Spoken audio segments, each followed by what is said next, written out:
তোষা ব্যানার্জির সামনে শ্রাবণীর গার্লফ্রেন্ডকে থাপ্পড় মারল বিদ্যা। হ্যাঁ বন্ধুরা, এমনটাই দেখা যাবে। বিস্তারিত জানতে ভিডিওটিতে লাইক দিয়ে চ্যানেলটি সাবস্ক্রাইব করে শুরু থেকে শেষ অবধি দেখতে থাকো।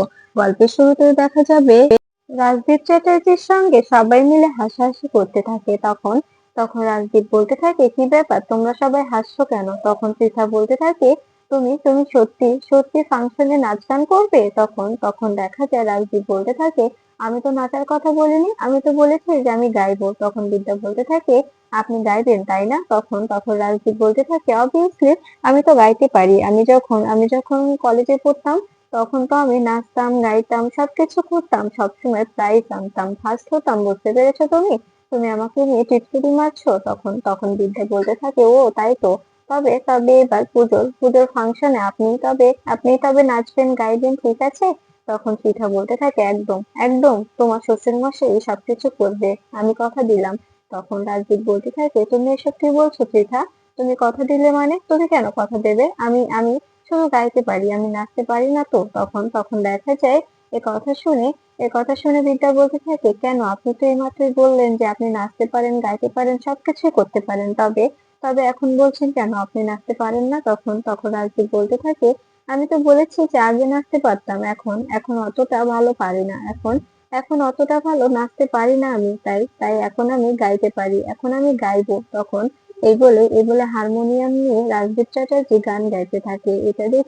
এটা দেখে সবাই সবাই অবাক হয়ে রাজদীপের দিকে তাকিয়ে থাকে। তখন রীত হাসতে থাকে আর বলতে থাকে, বাবা, হ্যাঁ গাও, আমিও তোমার পাশে আছি। এরপরে রীত ও রাজদীপ চ্যাটার্জি দুজনে গান গাইতে থাকে। এটা দেখে খুশি হয়ে যায় বিদ্যা। বিদ্যা বলতে থাকে, তার মানে আপনার এই একটা ভালো গুণ আছে, আপনি এই একটা ভালো কাজ করতে পারেন, এর বেশি আর কিছুই নয়। আপনি তো সবসময় শুধুমাত্র কালপ্রিট হয়ে থেকে গেলেন, সবসময় অন্যায় করে গেলেন। এরপরে রাজদীপ বলতে থাকে, এসব তুমি কি বলছো?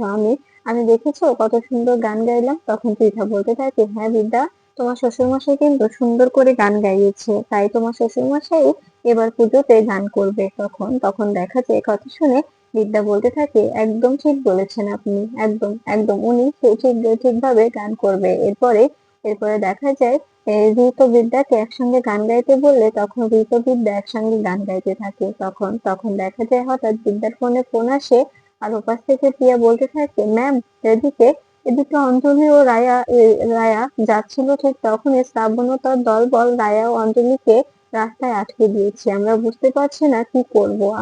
আমি এখন একটু দূরে আছি, কিন্তু আমি দেখতে পাচ্ছি যে ওখানে ওখানে রায়া ও অঞ্জলিকে ঘেরাও করে ধরা হয়েছে। আপনি প্লিজ আসুন আর ওদেরকে ওখান থেকে বাঁচান। এরপরে ফোনটা কেটে দেয় বিদ্যা। তখন তখন বিদ্যা রাজদীপকে বলতে থাকে, আপনি কিন্তু ফাংশনে গাইছেন, আর আপনি যদি ফাংশনে না যান তবে তবে আমিও গাইবো না, নাচবো না, কিচ্ছু করবো না। আর এই বলে বেরোতে যাবে, ঠিক তখনই রাজদীপ বলতে থাকে, এসব কি বলছো তুমি? আমি কেন তোমার কথায় নাচবো গাইবো বলো তো? তখন বিদ্যা বলতে থাকে, অবশ্যই আপনাকে গাইতে হবে, আপনার পরিবারের সম্মান বাঁচাতে হলে আপনাকে গাইতে হবে। তখন তখন পৃথা বলতে থাকে, একদম ঠিক বলেছে আমার বৌমা যেটা বলেছে তোমাকে সেটাই করতে হবে। এই বলে বিদ্যা বেরোতে যাবে, ঠিক তখনই সৃঞ্জয় বলতে থাকে, এই মেয়েটা আবার কোথায় যাচ্ছে? তখন বিদ্যা বলতে থাকে, আমার একটা কাজ আছে, আমাকে বেরোতে হবে। তখন রিত বলতে থাকে, কি ব্যাপার বিদ্যা, তুমি কোথায় যাচ্ছ? কোথায় যাচ্ছ তুমি? আমাকে বলে যাও। তখন তখন পৃথা বলতে থাকে, প্লিজ বিদ্যা, তুমি কোথায় যাচ্ছ বলে যাও। তখন তখন রিতকে বিদ্যা বলতে থাকে, আসলে আসলে রায়া ও অঞ্জলিকে শ্রাবণ ও তার দলবল আটকেছে। ওরা ওদের সঙ্গে অসভ্যতম করেছে, তাই আমাকে ওখানে যেতে হবে। রায়া ও অঞ্জলিকে ওদের হাত থেকে রক্ষা করতে হবে, কারণ কারণ ওরা সে হাইনার দল। ওদের সঙ্গে আমার স্টুডেন্টদের আমি কিছুতেই কপারেট করতে দেব না। এরপরে তখন রিত বলতে থাকে, এই জন্যই তো তোমাকে আমি ভালোবাসি। আমি তো এটাই চেয়েছিলাম যে তুমি চ্যাটার্জি বাড়ির যোগ্য বউ হয়ে দেখাবে, আবার কলেজে যোগ্য যোগ্য অধ্যাপিকা হয়েও দেখাবে।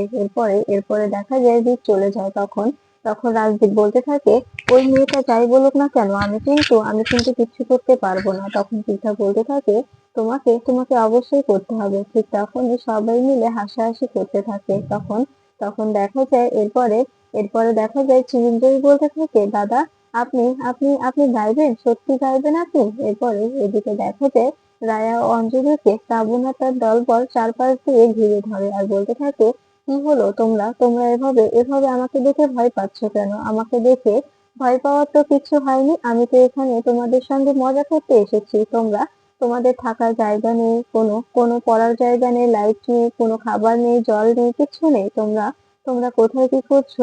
আমার তো টেনশন হচ্ছে, তাই না?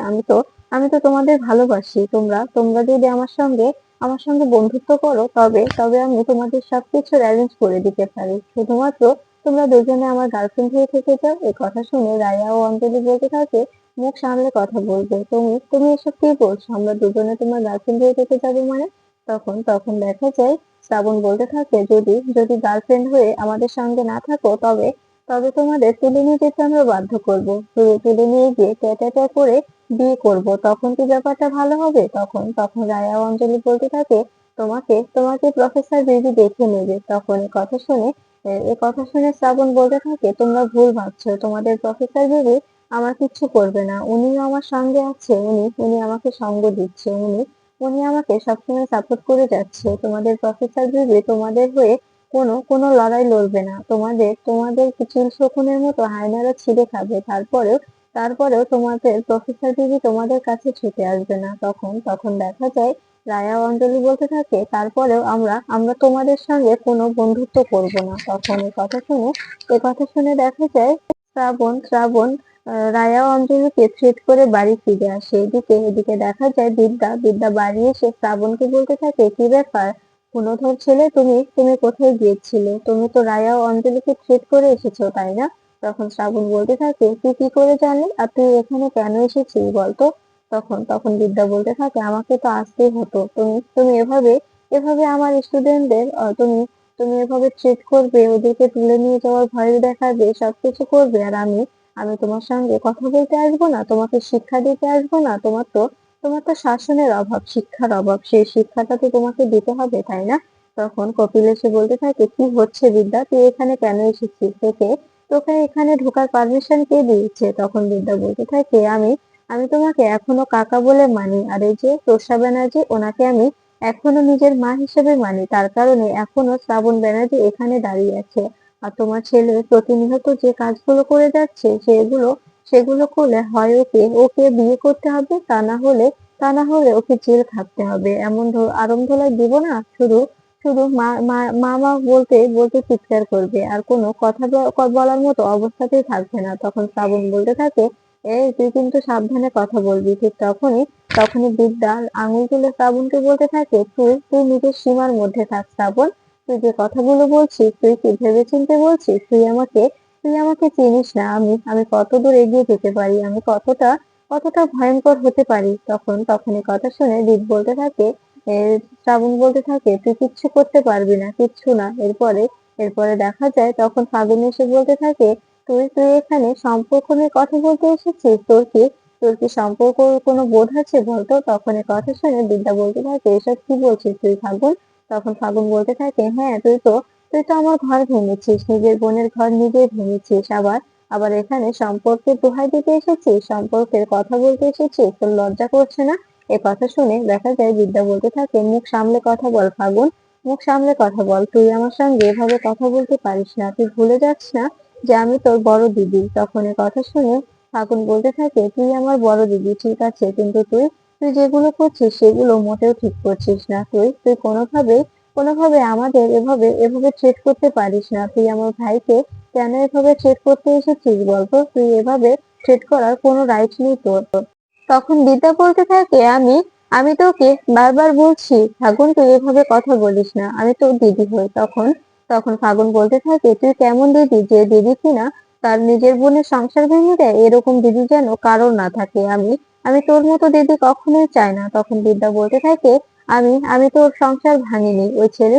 ওই ছেলেটা তোকে বারবার বলেছে, ফাগুন, আমি তোমাকে ভালোবাসি না, আমি তোমাকে বিয়ে করতে পারবো না। তারপরেও ছেলেটাকে টানতে টানতে বিয়ের মণ্ডপ অব্দি টেনে এনেছিস তোরা বারবার ছেলেটাকে বলির পাঠা হিসাবে গ্রহণ করেছিস। ওকে বারবার টেনে হিঁচড়ে টেনে হিঁচড়ে ছাদনাতলায় নিয়ে এসে বিয়ে করার জন্য জোর করেছিস, কিন্তু ছেলেটার তো কোনো দোষ নেই। তুই কেন ওকে দোষ দিচ্ছিস? আর শ্রাবণ, তুই যে কাজগুলো করছিস সেগুলো সেগুলো কিন্তু ঠিক করছিস না। আমি তোকে শেষবারের মতো বলে যাচ্ছি, তুই যদি আর একবার রায়া ও অঞ্জলির কাছে যাওয়ার চেষ্টা করিস, তবে এমন অবস্থা করব না তো তখন হয় তোকে রায়ের সঙ্গে বিয়ে দিয়ে দেবো, তা না হলে তোকে আমি এমন এমন একটা ব্লেম দিয়ে কোর্টে ঢোকাবো না, কোনোভাবে বেরোতে পারবি না। তুই আমার ভাই হয়েছিস তো কি হয়েছে, ভাই বলে অনেকবার তোকে আমি ছেড়ে দিয়েছি, কিন্তু আর নয়, অনেক অনেক সহ্য করেছি। ঠিক তখনই দেখা যায় শ্রাবণের গার্লফ্রেন্ড সেখানে আসে আর বলতে থাকে,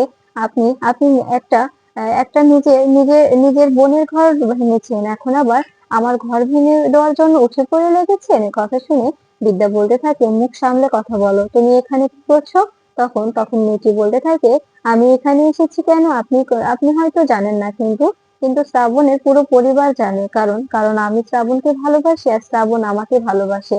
আমাদের পরিবার থেকে শ্রাবণ ও আমার বিয়েটা ঠিক করা হয়েছে। আমরা দুজন একে অপরকে ভালোবাসি, একে অপরকে বিয়ে করব। তাই আপনি প্লিজ এভাবে আমাদের সম্পর্কের মধ্যে অন্য ব্যক্তিকে ঢোকানোর চেষ্টা করবেন না।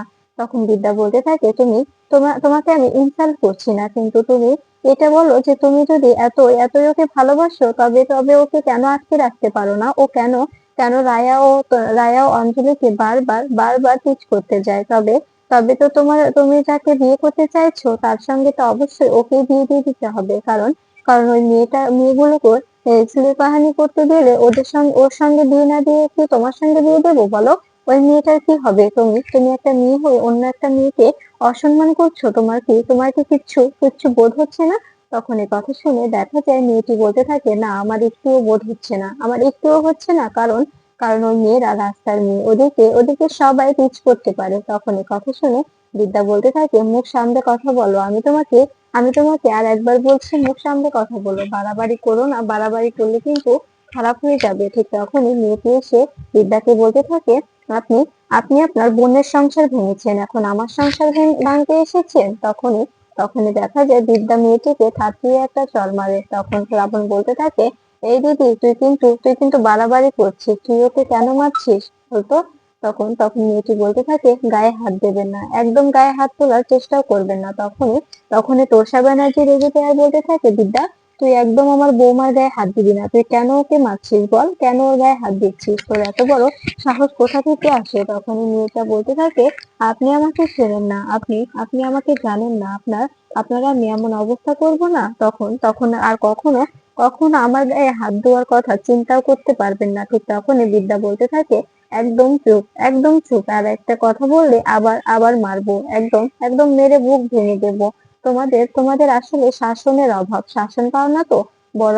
বড়লোকের মেয়ে তো, কোনো শাসন নেই, কিচ্ছু নেই, তার কারণে মুখের ভাষাটা এতটা জঘন্য। যদি শাসন থাকতো তবে হয়তো মুখের ভাষাটা এতটা খারাপ হতো না।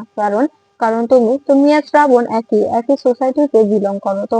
তোমরা যেরকম সোসাইটির ছেলে মেয়ে সেরকম সোসাইটিরই ব্যবহার পাচ্ছ। দেখো, আর তুমি যে মেয়েটাকে রাস্তার মেয়ে বললে, সেই মেয়েটার যা যোগ্যতা আছে তোমার তার এক কোনাকারেও নেই, তুমি তার নখেরও যোগ্য নাই। এরপরে দেখা যায় বিদ্যা বাড়িতে চলে আসে। তখন দেখা যায় বিদ্যা রাজদীপকে বলতে থাকে, আপনি কিন্তু আপনি কিন্তু নাটকে অংশগ্রহণ করছেন, এই কথাটা মাথায় রাখবেন। তখন রাজদীপ বলতে থাকে, হ্যাঁ, অবশ্যই অবশ্যই অংশগ্রহণ করব। তখন বিদ্যা বলতে থাকে, এবার একটু একটু করে ভালো হওয়ার চেষ্টা করুন, নিজেকে শুধরে নিন। অনেক অনেক তো করলেন, আর নয়, আর অন্যায় করবেন না। এভাবে প্রতিনিয়ত অন্যায় করতে করতে কিন্তু আপনি অনেক অনেক চূড়ায় উঠে গেছেন। এভাবে অন্যায় করে নিজেকে ছোট করবেন না। তখন দেখা যায় পৃথা বলতে থাকে, হয়েছে বিদ্যা, আর বলো না, অনেক বলেছো তো। লোকটা এখন হয়তো বা রাগে ফেটে পড়বে। এরপরে দেখা যায় বিদ্যা বলতে থাকে, না না, রাগবে কেন, রাগা তো কোনোভাবেই ঠিক নয়, তাই না? এরপরে বিদ্যা যেতে যাবে, ঠিক তখনই দেখা যায় রিতের সঙ্গে ধাক্কা খেয়ে পড়ে যেতে চায়। ঠিক তখনই রিত বিদ্যাকে জড়িয়ে ধরে, আর সবাই বিদ্যা ও রিতকে দেখে হাসতে থাকে। তখন রিত বিদ্যার দিকে অপলক দৃষ্টিতে তাকিয়ে থাকে, কোনো দিকে নজর না দিয়ে।